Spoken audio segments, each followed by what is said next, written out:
René Guénon, Mélange. Chapitre Les origines du mormonisme. Article paru dans Études traditionnelles en 1940. Parmi les sectes religieuses ou pseudo-religieuses répandues en Amérique, celle des Mormons est assurément une des plus anciennes et des plus importantes, et nous croyons qu'il n'est pas sans intérêt d'en exposer les origines. Au début du XIXe siècle, vivait dans la Nouvelle-Angleterre un pasteur presbytérien nommé Salomon Spalding, qui avait abandonné son ministère pour le commerce, où il ne tarda pas à en faire faillite. Après cet échec, il se mit à composer une sorte de roman en style biblique, qu'il intitula « Le manuscrit retrouvé », et sur lequel il comptait, paraît-il, pour remonter sa fortune, en quoi il se trompait, car il mourut sans avoir pu le faire accepter par aucun éditeur.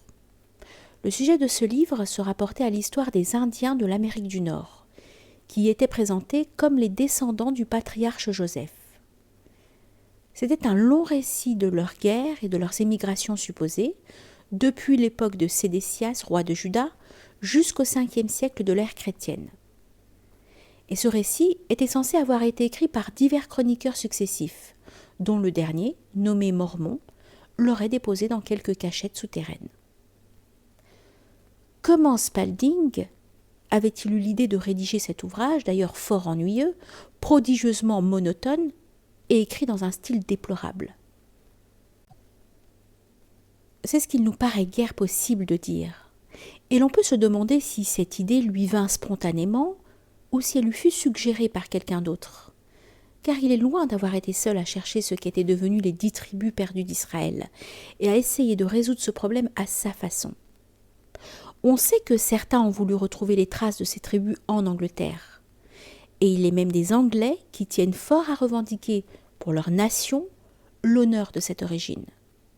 D'autres ont été rechercher ces mêmes tribus beaucoup plus loin, et jusqu'au Japon. Ce qu'il y a de certain, c'est qu'il existe dans quelques régions de l'Orient, notamment à Cochin, dans l'Inde méridionale, et aussi en Chine, des colonies juives fort anciennes qui prétendent y être établies depuis l'époque de la captivité de Babylone.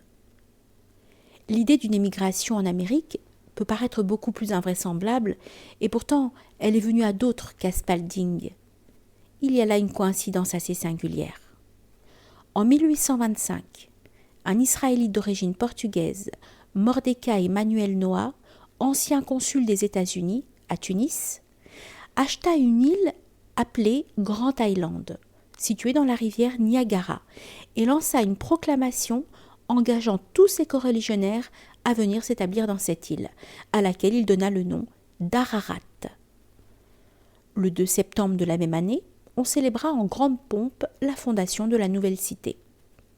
Or, et c'est là ce que nous voulions signaler, les Indiens avaient été invités à envoyer des représentants à cette cérémonie, en qualité de descendants des tribus perdues d'Israël, et ils devaient aussi trouver un refuge dans le nouvel Ararat.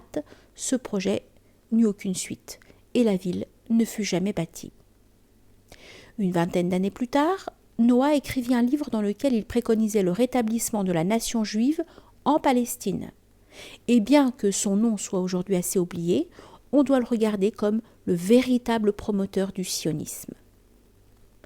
L'épisode que nous venons de rapporter est antérieur de près de 5 ans à la fondation du mormonisme. Spalding était déjà mort, et nous ne pensons pas que Noah ait eu connaissance de son manuscrit retrouvé. En tout cas, on ne pouvait guère prévaloir alors la fortune extraordinaire qui était réservée à cet ouvrage, et Spalding lui-même ne s'était probablement jamais douté qu'un jour devait venir où il serait considéré par des multitudes comme une nouvelle révélation divine. À cette époque, on n'en était pas encore arrivé à composer de dessins prémédités des écrits soi-disant inspirés, comme la Bible d'Oaspe ou l'Évangile aquarien, bizarre élucubration qui trouve chez les Américains de nos jours un milieu tout préparé pour les recevoir.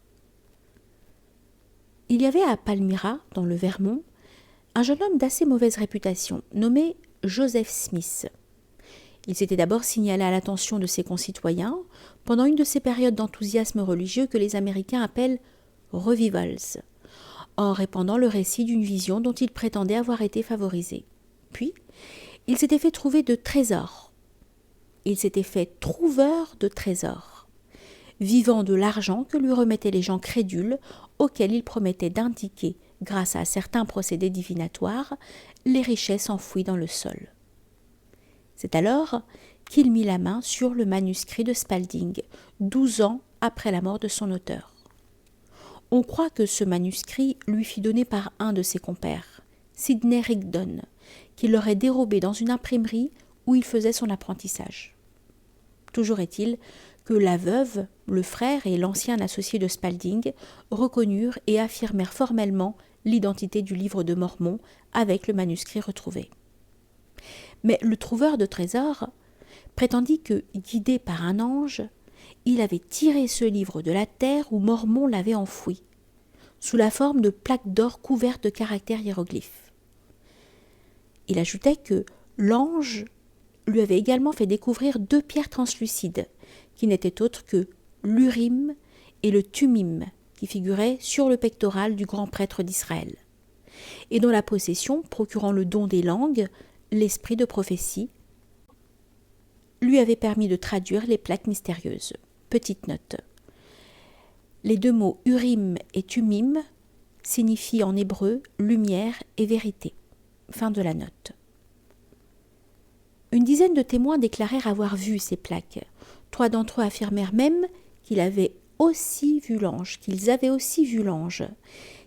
ensuite enlevées et reprises sous sa garde.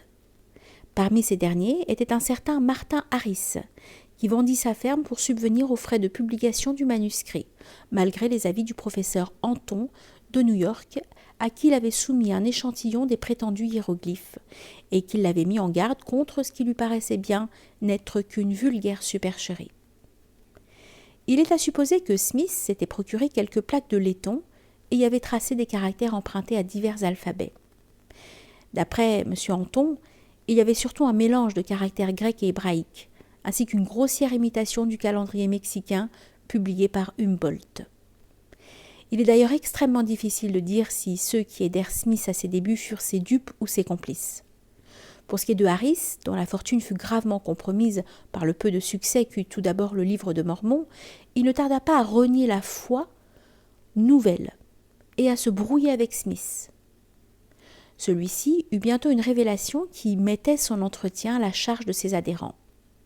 Puis le 6 avril 1830, une autre révélation vint le constituer prophète de Dieu, avec la mission d'enseigner aux hommes une religion nouvelle et d'établir l'Église des saints des derniers jours, Church of Latter-day Saints, dans laquelle on devait entrer par un nouveau baptême. Smith et son associé Cowdery s'administrèrent l'un à l'autre ce baptême. L'Église ne comptait alors que 6 membres, mais au bout d'1 mois, elle en avait une 30aine, parmi lesquels le père et les frères de Smith. Cette Église, en somme, ne se différenciait guère de la majorité des sectes protestantes. Dans les 13 articles de foi qui furent alors formulés par le fondateur, il y a lieu de signaler seulement la condamnation du baptême des enfants, la croyance qu'un homme peut être appelé à Dieu par la prophétie et par l'imposition des mains, et que les dons miraculeux tels que prophétie, révélation, vision, guérison, exorcisme, interprétation des langues, se sont perpétués dans l'Église. L'adjonction du livre de Mormon à la Bible comme étant la parole de Dieu, enfin la promesse que Dieu révélera encore de grandes choses concernant son royaume. Mentionnons encore l'article 10 ainsi conçu. Nous croyons au rassemblement littéral d'Israël et à la restauration des 10 tribus. Nous croyons que Sion sera rebâti sur ce continent, que le Christ régnera personnellement sur la terre, et que la terre sera renouvelée et recevra la gloire paradisiaque. Le début de cet article rappelle curieusement les projets de Noah. La suite est l'expression d'un millénarisme qui n'est pas absolument exceptionnel dans les églises protestantes et qui, dans cette même région de la Nouvelle-Angleterre, devait aussi donner naissance vers 1840 aux adventistes du 7e jour. Enfin, Smith voulut reconstituer l'organisation de l'Église primitive. Apôtres, prophètes, patriarches, évangélistes, anciens, diacres, pasteurs et docteurs, plus 2 hiérarchies de pontifes, l'une selon l'ordre d'Aaron, l'autre selon l'ordre de Melchisédek. Les premiers adhérents de la nouvelle église étaient des gens fort peu instruits, petits fermiers ou artisans pour la plupart. Le moins ignorant d'entre eux était Sidney Rigdon, celui qui avait probablement mis Smith en possession du manuscrit de Spalding. Aussi est-ce celui qui, par une révélation, fut chargé de la partie littéraire de l'œuvre et on lui attribue la première partie du livre des Doctrines et Alliances, publié en 1846, et qui est en quelque sorte le Nouveau Testament des Mormons. Du reste, il ne tarda pas à obliger le prophète, alors à qui il s'était ainsi rendu indispensable, à avoir une autre révélation qui partageait entre eux la suprématie. Cependant, la secte commençait à grandir et à faire connaître son existence au dehors.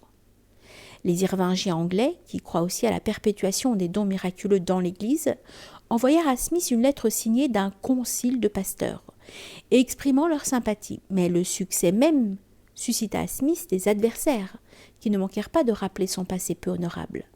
Ainsi, dès 1831, le prophète jugea-t-il prudent de changer de résidence. De Fayette, dans le comté de Seneca, État de New York, où il avait institué son église, il alla s'établir à Kirtland, dans l'Ohio. Puis il fit avec Rigdon un voyage d'exploration dans les pays de l'Ouest et à son retour émit une série de révélations ordonnant aux saints de se rendre dans le comté de Jackson, État de Missouri, pour y bâtir une Sion sainte. En quelques mois, 1200 croyants répondirent à cet appel et se mirent à travailler au défrichissement du pays et à l'érection de la Jérusalem nouvelle. Mais les premiers occupants de la région leur firent subir toutes sortes de vexations et finalement les expulsèrent de Sion. Pendant ce temps, Joseph Smith, demeuré à Kirtland, y avait fondé une maison de commerce et de banque, dans la caisse de laquelle, comme nous l'apprend sa propre autobiographie, lui-même et sa famille avaient un droit illimité de puiser à plusieurs mains. En 1837, la banque fut mise en faillite et Smith et Rigdon, menacés de poursuites pour escroquerie, durent s'enfuir chez leurs fidèles du Missouri. 4 ans s'étaient déjà écoulés depuis que ceux-ci avaient été chassés de Sion, mais ils s'étaient retirés dans les régions avoisinantes où ils avaient acquis de nouvelles propriétés. Smith, dès son arrivée, leur déclara que l'heure était venue où il allait fouler ses ennemis sous ses pieds. Les Missouriens, ayant eu connaissance de son attitude, en furent exaspérés, et les hostilités s'engagèrent presque immédiatement. Les Mormons, vaincus, durent capituler et s'engager à quitter le pays sans tarder. Le prophète, livré aux autorités, parvint à échapper à ses gardes et à rejoindre ses disciples dans l'Illinois. Là, les saints se remirent à construire une ville, la cité de Novo, sur la rive du Mississippi. Des prosélytes y arrivèrent, même d'Europe, car une mission envoyée en Angleterre en 1837 avait amené 10 000 baptêmes, et une révélation somma ces nouveaux convertis d'accourir à Nauvoo avec leur argent, leur or et leurs pierres précieuses. L'État d'Illinois accorda à la cité une charte d'incorporation. Joseph Smith en fut constitué maire et il organisa une milice dont il fut nommé général. Depuis lors, il affecta même de paraître souvent à cheval et en uniforme. Son conseiller militaire était un certain général Bennet, qui avait servi dans l'armée des États-Unis. Ce Bennet avait offert ses services à Smith dans une lettre où, tout en professant une complète incrédulité quant à la mission divine de celui-ci, et en traitant même de joyeuse mascarade le baptême mormon qu'il avait reçu, il promettait au prophète une assistance dévouée et les apparences d'une foi sincère. La prospérité croissante de la secte porta la vanité de Smith à un tel point qu'il osa, en 1844, poser sa candidature à la présidence des États-Unis. C'est vers cette époque que la polygamie fut introduite dans le mormonisme. La révélation qui l'autorisa est datée de juillet 1843, mais elle fut longtemps tenue secrète et réservée à un petit nombre d'initiés. Ce n'est qu'au bout d'une dizaine d'années que cette pratique fut avouée publiquement par les chefs mormons. Seulement, on avait eu beau taire la révélation, les résultats en avaient été connus malgré tout. Un corps d'opposition, formé dans le sein même de la secte, fit entendre ses protestations dans un journal intitulé « The Expositor ». Les partisans du prophète rasèrent l'atelier de ce journal. Les rédacteurs s'enfuirent et dénoncèrent aux autorités Joseph Smith et son frère Hiram comme perturbateurs de l'ordre public. Un mandat d'arrêt fut lancé contre eux, et pour le faire exécuter, le gouvernement de l'Illinois dut faire appel aux milices. Joseph Smith, voyant qu'il ne pouvait résister, jugea prudent de se rendre. Il fut enfermé avec son frère à la prison du comté à Carthage. Le 27 juillet 1844, une foule en armes envahit la prison et fit feu sur les détenus. Hiram Smith fut tué sur place et Joseph, en voulant s'enfuir par la fenêtre, manqua son élan et alla se briser au pied des murs. Il était âgé de 39 ans. Il est peu vraisemblable que des assaillants se soient assemblés spontanément devant la prison. On ne sait par qui ils furent dirigés ou tout au moins influencés, mais il est très possible que quelqu'un ait eu intérêt à faire disparaître Joseph Smith au moment précis où il voyait se réaliser toutes ses ambitions. D'ailleurs, si celui-ci fut incontestablement un imposteur, bien que quelques-uns aient essayé de le présenter comme un fanatique sincère, il n'est pas sûr qu'il ait lui-même imaginé toutes ces impostures. Il y a trop de cas plus ou moins similaires où les chefs apparents d'un mouvement ne furent souvent que les instruments d'inspirateurs cachés, qu'eux-mêmes ne connurent peut-être pas toujours. Et un homme tel que Rigdon, par exemple, pourrait fort bien avoir joué un rôle d'intermédiaire entre Smith et de semblables inspirateurs. L'ambition personnelle qui était dans le caractère de Smith pouvait, jointe à son absence de scrupules, le rendre apte à la réalisation de desseins plus ou moins ténébreux. Mais au-delà de certaines limites, elle risquait de devenir dangereuse, et d'ordinaire, en pareil cas, l'instrument est brisé impitoyablement. C'est précisément ce qui arriva pour Smith. Nous n'indiquons ces considérations qu'à titre d'hypothèse, ne voulant établir aucun rapprochement, mais cela suffit pour montrer qu'il est difficile de porter un jugement définitif sur les individus, et que la recherche des véritables responsabilités est beaucoup plus compliquée que ne l'imaginent ceux qui s'en tiennent aux apparences extérieures. Après la mort du prophète, 4 prétendants, Rigdon, William Smith, Lyman White et Brigham Young, se disputèrent sa succession. Ce fut Brigham Young, ancien ouvrier charpentier et président du Collège des Apôtres, qui l'emporta finalement et fut proclamé voyant, révélateur et président des saints des derniers jours. La secte continua à s'accroître, mais on apprit bientôt que les habitants de 9 comtés s'étaient ligués dans l'intention d'exterminer les Mormons. Les chefs de ceux-ci décidèrent alors une émigration en masse de leur peuple dans une région éloignée et déserte de la Haute-Californie, qui appartenait au Mexique. Cette nouvelle fut annoncée par une épître catholique datée du 20 janvier 1846. Les voisins des Mormons consentirent à les laisser tranquilles, moyennant la promesse de partir avant le commencement de l'été suivant. Les saints, entre guillemets, profitèrent de ce délai pour achever le temple qu'ils construisaient sur le sommet de la colline de Nauvoo, et auquel une révélation avait attaché certaines bénédictions mystérieuses. La consécration eut lieu en mai.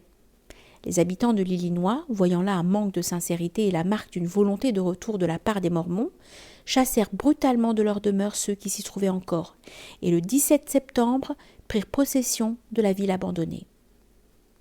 Les émigrants entreprirent un pénible voyage. Beaucoup restèrent en route, certains même moururent de froid et de privation. Au printemps, le président partit en avant avec un corps de pionniers. Le 21 juillet 1847, ils atteignirent la vallée du Grand Lac Salé et, frappés par les rapports de sa configuration géographique avec celle de la terre de Shannon, résolurent d'y fonder un jalon de Sion, en attendant le moment où ils pourraient reconquérir le vrai Sion, c'est-à-dire la cité du comté de Jackson que les prophéties de Smith leur assuraient devoir être leur héritage. Quand la colonie fut rassemblée, elle comptait 4000 personnes.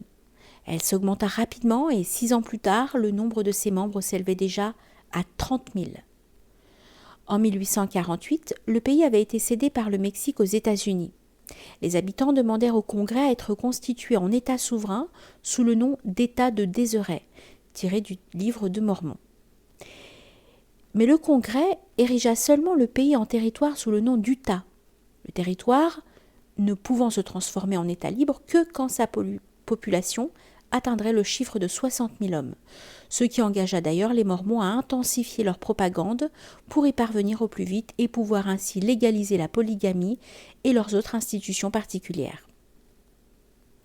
En attendant, le président Brigham Young fut d'ailleurs nommé gouverneur de l'Utah. À partir de ce moment, la prospérité matérielle des Mormons alla toujours en croissant, ainsi que leur nombre, malgré quelques épisodes malheureux, parmi lesquels il faut noter un schisme qui se produisit en 1851. Ceux qui n'avaient pas suivi l'émigration constituèrent une église réorganisée, ayant son siège à Lamoni dans l'Iowa, et qui se prétend seule légitime. Ils placèrent à leur tête le jeune Joseph Smith, le propre fils du prophète qui était demeuré à Independence dans le Missouri. D'après une statistique officielle datant de 1911, cette église réorganisée comptait alors 50 000 membres, tandis que la branche d'Utah en comptait 350 000. Le succès du mormonisme peut sembler étonnant.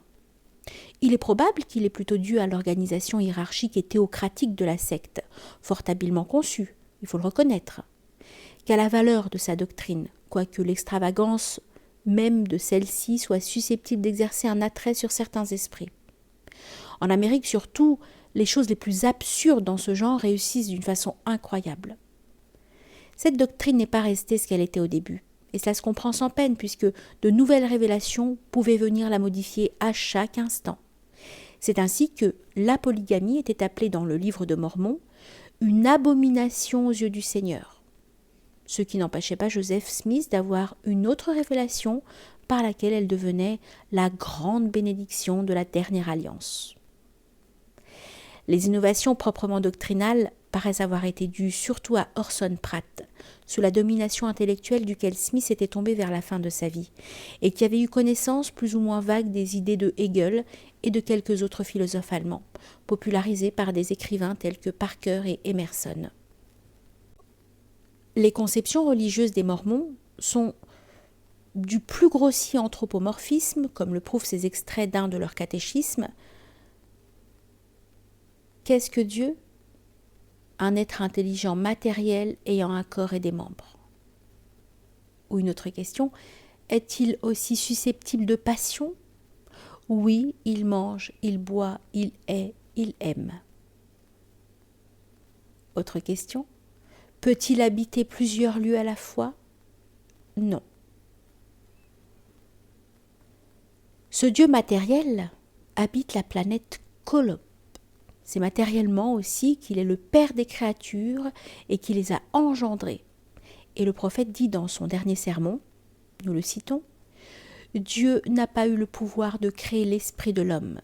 Cette idée amoindrirait l'homme à mes yeux, mais je sais mieux que cela. » Fin de citation. Ce qu'il savait ou prétendait savoir, c'est ceci. D'abord, le Dieu des Mormons est un Dieu qui évolue. Son origine fut la fusion de deux particules de matière élémentaire, et par un développement progressif, il atteignit la forme humaine. Nous le citons. Dieu, cela va sans dire, a commencé par être un homme, et par une voie de continuelle progression, il est devenu ce qu'il est, et il peut continuer à progresser de la même manière éternellement et indéfiniment. L'homme de même peut croître en connaissance et en pouvoir aussi loin qu'il lui plaira. Si donc l'homme est doué d'une progression éternelle, il viendra certainement un temps où il en saura autant que Dieu en sait maintenant. Fin de citation. Joseph Smith dit encore « Le plus faible enfant de Dieu qui existe maintenant sur la terre possédera en son temps plus de domination, de sujet, de puissance et de gloire que n'en possède aujourd'hui Jésus-Christ ou son Père, tandis que le pouvoir et l'élévation de ceux-ci se seront accrus dans la même proportion. » Fin de citation. Et Parley Pratt, frère d'Orson, développe ainsi cette idée. Nous le citons.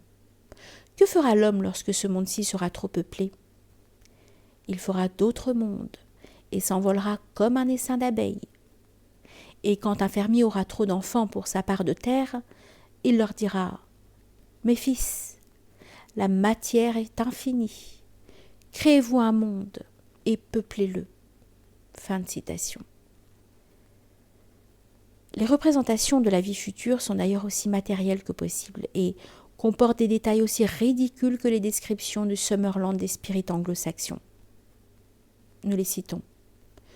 Supposez, dit le même Parley Pratt, que de la population de notre terre, une personne sur 100 ait part à la résurrection bienheureuse. Quelle portion pourrait bien avoir chacun des saints?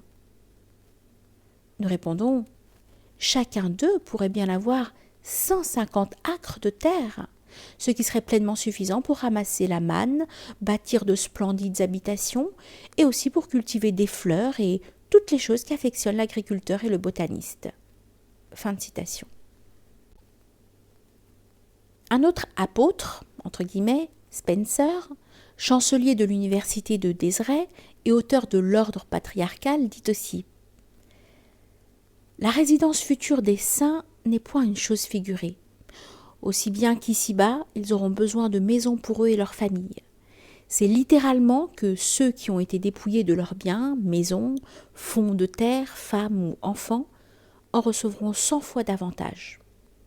Abraham et Sarah continueront à multiplier non seulement ici-bas, mais dans tous les mondes à venir.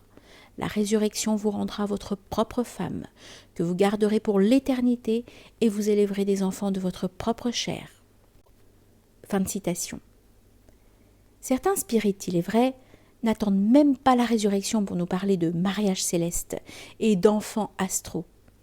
Mais ce n'est pas tout encore. De l'idée d'un Dieu en devenir, qui ne leur appartient pas exclusivement et dont on peut trouver plus d'un exemple dans la pensée moderne, les Mormons sont bientôt passés à celle d'une pluralité de dieux formant une hiérarchie indéfinie. En effet, il fut révélé à Smith que notre Bible actuelle n'était plus qu'un texte tronqué et perverti, qu'il avait la mission de ramener à sa pureté originelle, et que le premier verset de la Genèse devait être interprété ainsi. Nous le citons.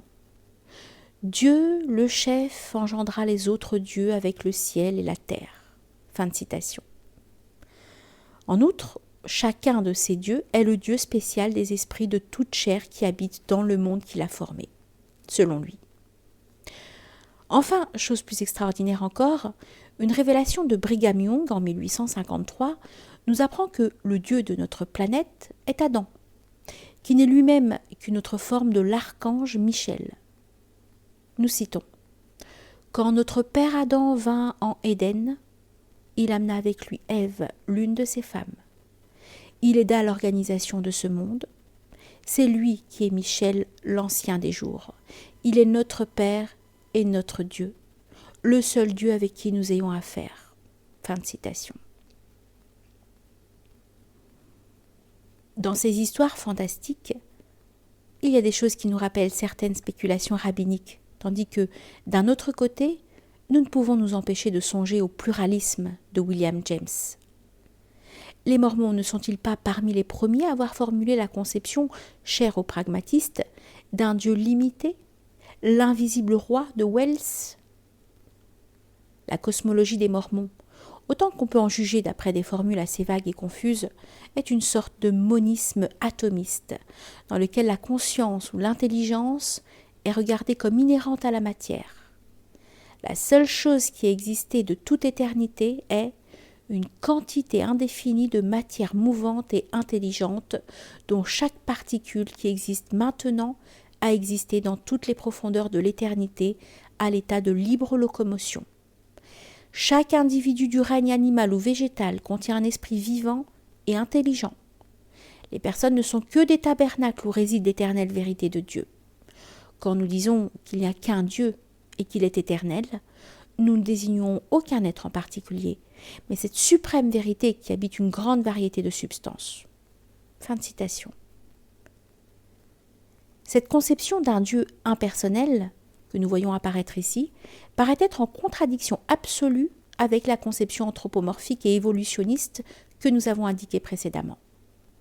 Mais sans doute faut-il faire une distinction et admettre que le Dieu corporel qui réside dans la planète Kolob n'est que le chef de cette hiérarchie d'êtres particuliers, que les Mormons appellent aussi des dieux. Et encore, devons-nous ajouter que le mormonisme, dont les dirigeants passent par toute une série d'initiations, a vraisemblablement un exotérisme et un ésotérisme. Mais continuons, nous citons. Chaque homme est un agrégat d'autant d'individus intelligents qu'il entre dans sa formation de particules de matière. Fin de citation. Ici, nous trouvons quelque chose qui rappelle à la fois le monadisme leibnizien, entendue d'ailleurs dans son sens le plus extérieur, et la théorie du polypsychisme, que soutiennent certains néospiritualistes. Enfin, toujours dans le même ordre d'idées, le président Brigham Young, dans un de ses sermons, proclama que la récompense des bons sera une progression éternelle, et la punition des méchants un retour de leur substance aux éléments primitifs de toute chose. Dans diverses écoles d'occultisme, on menace pareillement de dissolution finale ceux qui ne pourront parvenir à acquérir l'immortalité. Il y a aussi quelques sectes protestantes, comme les adventistes notamment, qui n'admettent pour l'homme qu'une immortalité conditionnelle. Nous pensons en avoir assez dit pour montrer ce que valent les doctrines des Mormons, et aussi pour faire comprendre que, malgré leur singularité, leur apparition ne constitue pas un phénomène isolé. Elle représente en somme, dans beaucoup de leurs parties, des tendances qui ont trouvé de multiples expressions dans le monde contemporain, et dont le développement actuel nous apparaît même comme le symptôme assez inquiétant d'un déséquilibre mental qui risque de se généraliser si l'on y veille soigneusement. Les Américains ont fait à l'Europe, sous ce rapport, de bien fâcheux présents.